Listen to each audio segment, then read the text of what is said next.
까요? 반갑습니다. 제 이름으로 축복합니다. 감사합니다. 많은 성도들이 체험적인 신앙을 원합니다.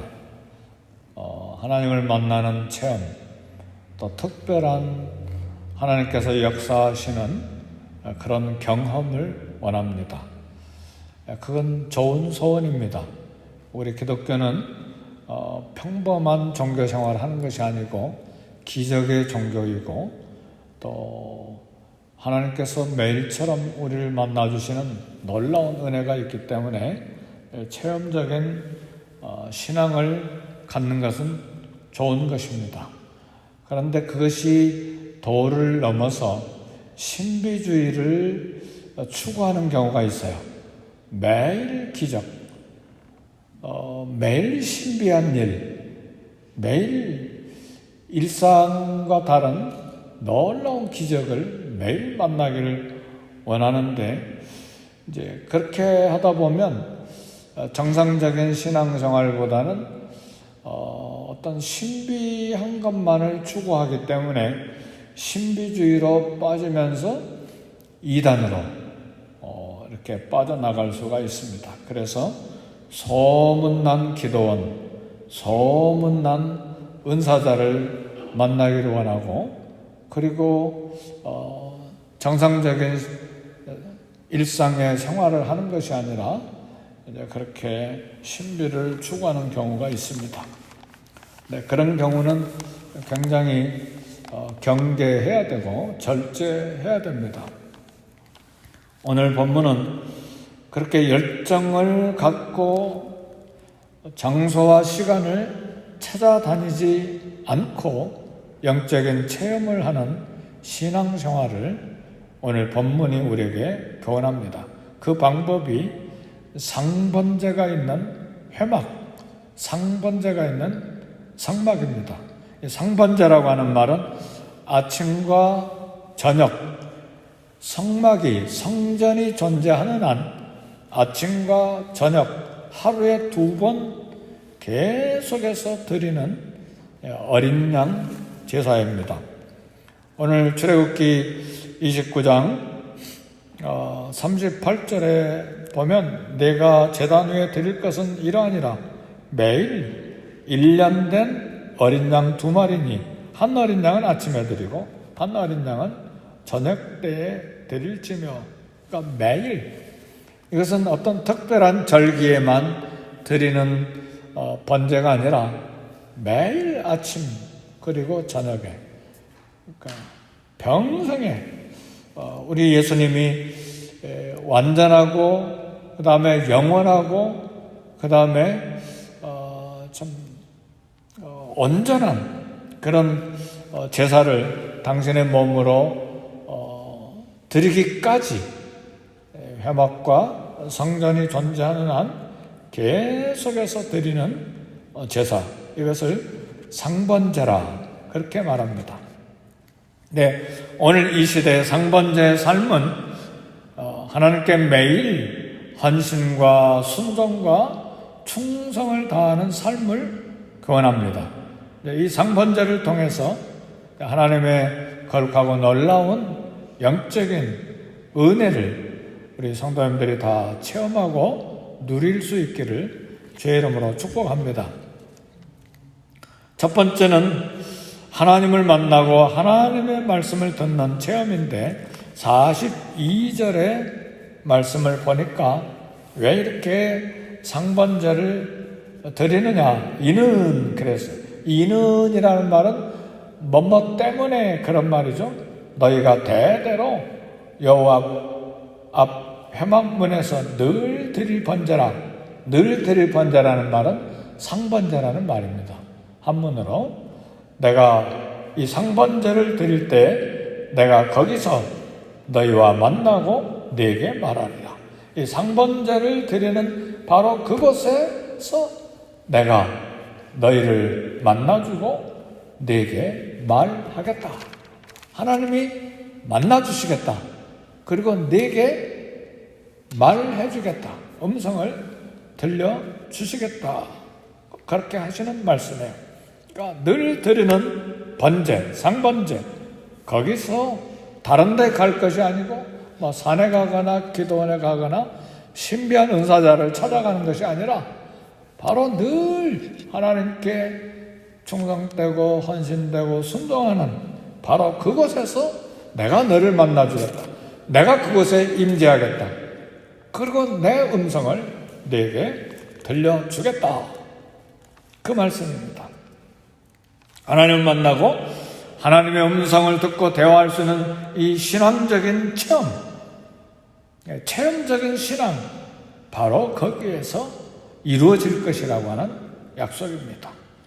헌신을 다짐했던 사무엘이 특별한 장소가 아니라 회막에서 헌신하고 충성할 때에 하나님이 부르시는 음성을 들었습니다. 사무엘아, 사무엘아. 특별한 시간, 장소가 아니라 전심으로 충성 헌신하는 장소에서 하나님 만나주시고 음성을 들려주시겠다.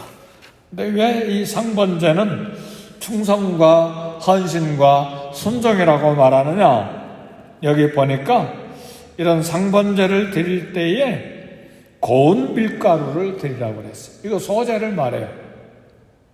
이게 순종을 말하기도 합니다. 헌신을 말하기도 해요. 나달 곡식을, 이게 거칠은 곡식을 드리는 것이 아니라 만지면 아주 부드러운, 완전히 갈아서 고운 가루. 오늘 본문에도 그랬잖아요. 고운 밀가루를 드리라. 그것은 완전히 순종하고 나를 하나님 앞에 드리는 모습입니다. 그리고 전제는 포도주를 드리는 것인데 이것은 헌신과 충성을 말해요. 포도주를 완전히 부어드리는 제사인데 바울도 그런 이야기를 했죠.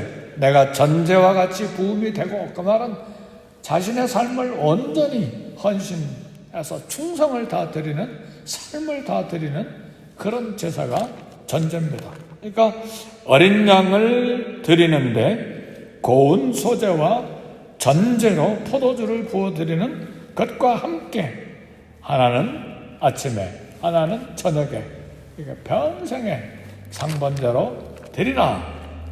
이렇게 할 때에 하나님 만나주시고 하나님이 말씀을 들려주시겠다. 이것이 체험적인 신앙입니다. 할렐루야. 얼마나 감사해요. 그래. 우리 일상에서 하나님을 섬기고 충성되고 봉사하고 헌신하는 그곳에 하나님의 임재가 있다는 말이죠. 특별한 장소, 특별한 시간에 찾아가서 특별한 사람을 만나서 어떤 은혜를 체험하려면 맨날 특별한 장소를 찾아야 되기 때문에 삶이 깨지는 거예요. 그리고 가정도 소홀하게 되고 직장도 소홀하게 되고 내 일상의 삶이 무너지죠. 특별한 장소, 특별한 사람을 찾아다녀야 되기 때문에 하나님은 그걸 원하시는 것이 아니죠.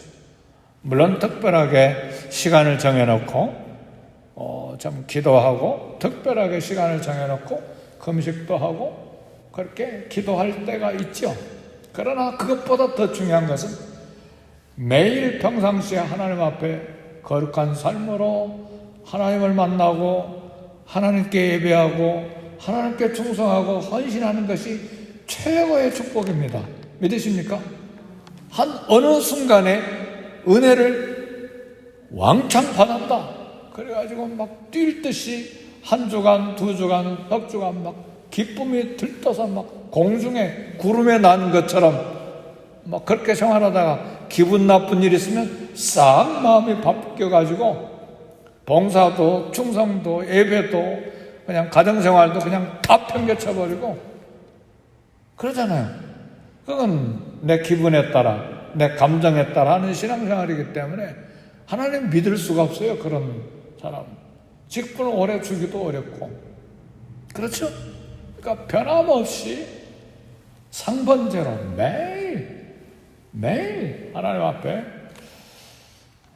참 충성되고 순종되고 헌신된 삶을 드리고 하나님 만나는 그런 신앙생활을 해야 합니다.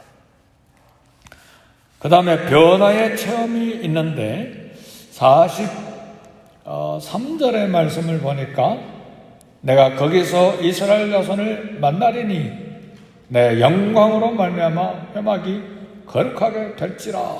그래서 변화의 체험인데 내 영광을 인하여 회막이 거룩하게 될지라.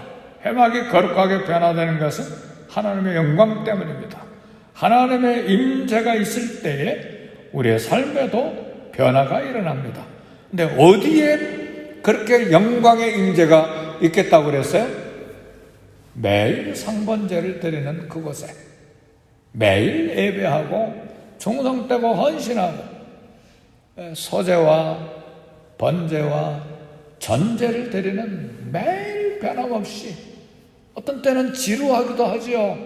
매일 새벽 예배 드리고 매주 주일 예배 드리고 늘 정해놓은 시간에 기도하고 늘 정해놓은 시간에 말씀 읽고 묵상하고 하나님 계신가 안 계신가 이거 뭐 지루하기도 하고, 그런데 그것을 견디는 것이 믿음입니다. 믿습니까? 그것이 믿음이에요. 바로 그것에 하나님의 영광의 임재가 있어서 회막이 거룩하게 변화된다 그 말이죠. 우리의 삶도 바로 그곳에 변화가 일어나는 체험을 할 수 있다는 말입니다. 예수님을 배반하고 낙심 중에 있던 베드로가 변화된 것은 예수님이 방문하셨을 때, 예수님이 임재하셨을 때, 교회를 핍박하던 바울의 변화된 체험은 다메섹 길에서 예수님의 방문으로 된 거예요. 하나님의 임재가 있는 곳에, 하나님의 임재가 있는 곳에서 우리의 삶이 변화가 되는 것입니다. 그래서 늘 상번제를 드리면서 하나님의 임재를 사모하고, 또 약속이 있잖아요. 두세 사람이 내 이름으로 모인 곳에 내가 그 가운데 너희들 중에 있겠다. 우리 주님의 약속이잖아요. 그래서 우리는 모여서 함께 예배하고 기도하는 것입니다. 우리의 삶에 그리고 우리 생각의 변화를 체험하는 것은 바로 하나님께서 임재하셔야만 가능한데, 바로 상번제를 드리는 그곳에 하나님이 임재하셔서 내 영광으로 말미암아 회막이 거룩하게 변화되는 역사가 있겠다고 말씀했습니다. 그리고 내가 이스라엘 중에 거하여 그들의 하나님이 되리니, 이것은 하나님의 절대 보호의 체험을 하는 그런 영적인 체험적인 경험적인 신앙을 축복하고 있는데, 45절의 말씀 보니까 내가 이스라엘 자손 중에 거하여 그들의 하나님이 되리니, 그들의 하나님이 되리라는 말은 무슨 말입니까? 하나님은 내 하나님이 된다. 무슨 의미가 있죠? 절대적인 보호를 주시겠다는 말씀이죠. 내가 내 하나님이 되리라. 그 말은 평생에 절대적으로 너를 인도하고 보호하고 책임지겠다고 하는 말씀이에요. 그냥 내 하나님이 되리라. 그리고는 아무 관계도 없으면 그 무슨 의미가 있고 내게 무슨 관계가 있습니까? 내가 내 하나님이 되리라. 그 말은 절대적으로 인도하고 절대적으로 보호하고 절대적으로 동행하고 평생에 내 삶을 책임지겠다. 어디에서 이 약속이 지금 나왔습니까? 상번제를 드리는 곳에 이 약속의 말씀이 주어진 거예요. 때로는 영적인 권태기도 생겨요. 어떤 때는 막 뜨거운 열심 가지고 내 것 다 막 호주머니 다 털어서 막 하나님께 충성 봉사하고 막 기도하고 남을 돕고 하다가 어느 때 권태기가 와가지고 완전히 식어져 가지고 하나님 믿는지 안 믿는지, 충성하고 있는지 봉사하는지 안 하는지, 그런 때가 바로 믿음을 달아보는 때입니다. 부부간에도 권태기가 있는데 그때의 부부관계를 달아볼 때예요. 하나님 앞에서도 영적인 권태기가 올 수 있는데, 그때 하나님의 임재를 더 사모하고 만나기를 소원하고 말씀을 붙잡고 상번제를 끝내서는 안 됩니다. 엘리 제사장 두 아들들이 제사장으로서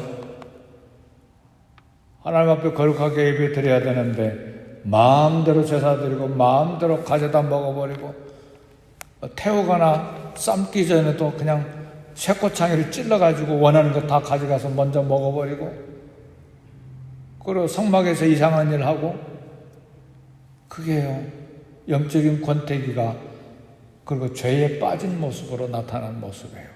우리는 하나님 앞에, 하나님이 우리를 붙들어 주시지만 동시에 우리가 해야 될 일이 있어요. 어제 우리 주보에 그 목양실 칼럼 읽어보셨어요? 그 굉장한 걸 거기다 썼는데 주의 깊게 읽어보셨는지 모르겠어요. 우리 주님은 포도나무고 우리는 포도나무의 가지인데, 어떻게 해야 포도나무 가지가 늘 주님 앞에 거할 수 있느냐? 내가 너희 안에 거하고 너희들이 내 안에 거하면 열매를 많이 맺으리라, 그렇게 말씀하셨는데, 어떻게 사랑 안에 계속 거할 수 있느냐? 내 말이 너희 안에 거하고, 그 말은 말씀에 순종하는 삶을 말해요. 순종할 때에 그리스도 안에 거하는 거예요.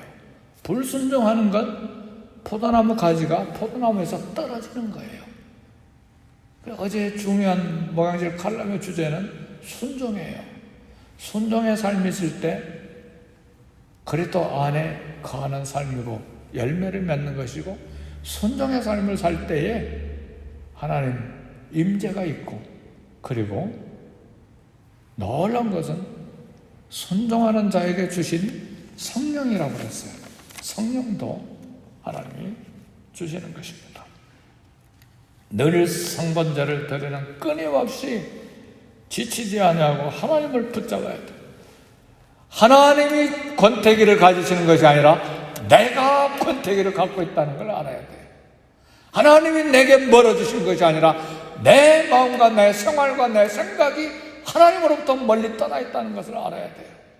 하나님은 우리를 잡는 손을 한 번도 놓은 적이 없어요. 하나님은 진실하시기 때문에 벌자다 세상 끝날까지 내가 너희와 항상 함께 있으리라, 임마누엘 약속은 변함이 없어요. 근데 왜 내가 권태기를 느끼느냐? 내가 세상을 사랑해서, 세상을 욕망하고, 세상 쾌락을 향해서, 세상에 더 좋은 것을 향해서 마음을 계속해서 쏟아버리니까 그것이 하나님이 되고 그것이 우상이 돼서 내게 영적인 권태기가 오는 거예요. 아십니까? 하나님 우리를 향한 사랑은 창세 전부터 있었어요. 예수님을 알기도 전에, 우리가 회개하기도 전에, 예수님의 이름을 부르기도 전에 우리를 사랑 안에서 그 기쁘신 뜻대로 우리를 애정하시고 선택하셔서 하나님의 자녀가 되게 하셨는데, 더더구나 지금 예수 그리스도의 피가 우리에게 쏟아져서 우리가 예수님의 이름을 부르는데 왜 예수님이 떠나요? 목숨을 주시고 투자하신 생명들인데요. 그렇죠? 우리 주님은 끝까지 사랑하세요. 네. 상번제를 드리는 것은 주님을 붙잡고 사는 삶을 말해요. 인내로 붙잡는 거예요. 말씀을 마칩니다. 깨어서 저속으로 드리는 상번제, 충성, 헌신, 이렇게 할 때에 졸지도 주무시지도 않고 보호하시겠다고 하는 하나님의 약속이 우리 삶 속에 체험되는 것입니다. 그래서 우리는 상번제의 삶을 살아야 됩니다. 바로 날마다 상번제를 드리는 그 시간 그 장소에 하나님을 만나고 음성을 듣고 삶의 변화를 체험하고 절대적인 보호를 간증할 수 있는 저와 여러분이 되는 것입니다. 이런 삶을 살아 하나님 앞에 열매 드리는 저와 여러분들이 되시기를 주의 이름으로 축복합니다. 기도하겠습니다. 다 같이 기도할 때에 교회를 위해서 축복하고 기도하고 우리 모든 직분자들을 위해서 기도하고 우리 선데이 스쿨과 EM과 또 KM을 위해서 축복하고 기도하고 성령 충만한 교회, 말씀 충만한 교회, 그리고 기도의 동역자, 물질의 동역자, 또 사역의 동역자들 우리 교회 많아지게 해주시도록 기도하고 다음 세대가 준비되도록 위해서 특별히 KM에도 EM에도 사역자들이 필요합니다. 위해서 기도하시고 우리 믿음 생활을 위해서도 기도하시고 우리 가정과 자녀들과 직장을 위해서도 기도하시고 선교사님들을 위해서도 기도하시고 더 나아가서 이 팬데믹 가운데 있는 이 시대를 위해서 기도하시고 저를 위해서도 기도해 주시기 바랍니다. 기도하겠습니다.